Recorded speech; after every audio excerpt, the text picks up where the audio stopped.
Petrol diesel වෙනුවට අපි මෙහි පිළිපාදු කරනවා.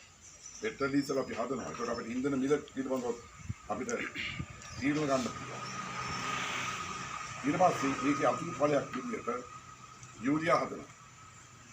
දැන් ඉදිරියට මහා කර්මාන්ත ගොඩනගෙනවා. අන්න චීනෙන් ලැබිච්ච එක. ඊළඟට චීනෙත් එක ගිවිසුම් 15ක් අස්සන් ගිහුවා. ඒකක් පසුසේත්වයට අදාළයි. මේ අපේ අමාත්‍යංශ සම්බන්ධයි. ඒ අනුව ඉදිරියේදී අපිට කුකුල් කකුල් පවා චීනයට යවන්න ගිවිසුමක් ගන්නවා. ඊට පස්සේ අපි ඉන්දියාවට ගියා ජනන්ත. ඉන්දියාව මොනවද හම්බුනේ? ඉන්දියාවේ අගමැති ලංකාවට ආව මෝදි අගමැති. ඔබ දන්නවා අතර මහ විඳන් උතුරට කෝච්චි පාර අර්ථයෙන් ඉතිහාස. එතකොට ඒ කෝච්චි පාර අදන්න ඉන්දියාවේ ණය ගත්තා. මෝදි අගමැතිවරුන් කිව්වා එපා අපි ගෙවන්න තියෙන ණය වලින් සැලකුණු පංගුවක් එපායි කිව්වා. අත්තිටෙව්වා. විදුලියට අදාළව යුසුන් කීපයකට ආවා. ඒ ඉදිරියේදී සර්වඥ ධාතුන් වහන්සේලා අපට ඉන්දියාවෙන් හම්බුනා. අලුත්. එමනම් මෙන්න මේවත් එක්ක ජාත්‍යන්තර අවධානය අපිට යොමු වෙනවා.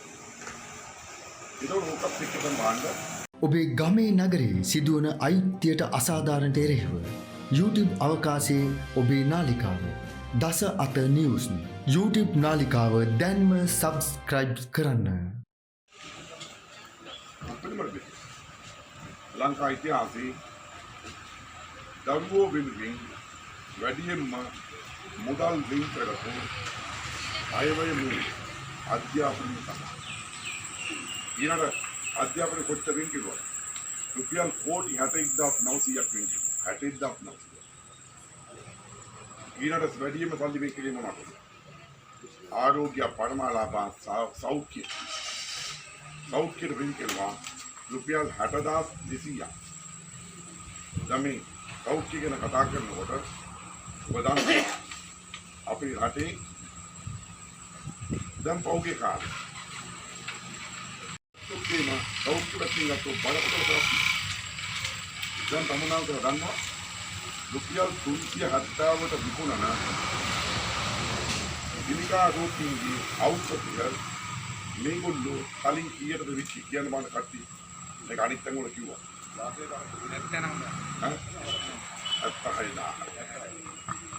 රුපියල් 76000ට වික්කා.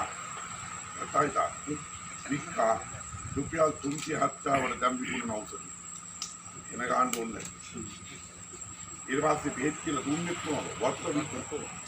කොරෝනා බෙහෙත් කියලා මගුලක් විද්දා. අත් උස්සන්න බෑ. ඔඩු කැඩිලා. ඔය කොරෝනා බෙහෙත විදලම අත්වාපාත හැදිලා ඊදිනේ කජ්ජ ගැවුවා. පුළුවන් බුචාරි ගන්න පුළුවන්, ටැට්ලි ගන්න පුළුවන්, නීල බඳින්න ගහින්න ගන්න පුළුවන්. එහෙමනම් අන්න හෙක්ටයාර් 2කට 50000. හෙක්ටයාර් 1කට 25000. ඊළඟට මෙතෙක් මේ සහනාධාරි දුන්නේ වීගොවියට පමණයි. අන්න අපි තීන්දුවක් ගත්තා වීගොවියාගෙන් බැහැරව වී වගා කරන ඉඩම් වල අතුරු භෝග වගා කරන මනම් කව්පිට මුං ඇටද රටකජුද බුෂිටද පතක්කද බඩිලිගුද ලුණුද මිරිස්ද ඕනම දෙයක් ආන් ඒ ගොවින්ටත් ගෙවනවා සහනාධාරයක් හෙක්ටයාර් 2ක් සඳහා රුපියල් 30000ක් දෙනවා. මීට කලින් ඒව ගෙව්වේ නැහැ. ආන් දැන් ගෙවනවා. ඒක මේ ප්‍රදේශවල ගොවි ජනතාවට විශේෂයි. මොකද යල කන්නේ මේ කුඹුරු වැඩ කරන්න අමාරුයි වැව් යටදී ගොඩක් වෙලාවට. අබ අතුරු භෝග ගන්න පුළුවන්.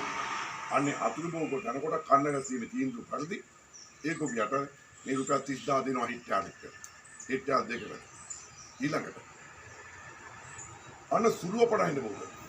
උණුදු ගම්මිරිස් අසාවාසි ගොඩක කඩබු නැටි ඉඟුරු පහ බුලත් මිනාදි වස්තු පැංගිරි සුළු අපණයින් බෝද කියනවා.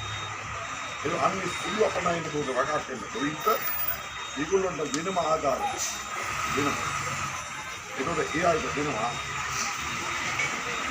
අක්ෂර කාර්ය දක්වා පැනලින් නොමිලේ. පැල නොමිලේ.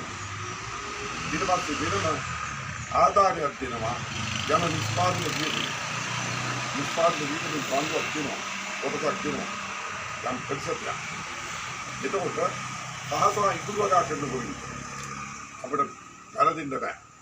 ඒගොල්ලන්ට දෙනවා බීජ කිලෝ එකකට සහන මුදලක් දෙනවා. හැම බීජ කිලෝ එකටම. ඒ වුණා මේක ඇතුලේ දැන් බලන්න මේක ඇතුලේ හැමෝටම හම්බෙනවා. හැම කෙනෙකුටම.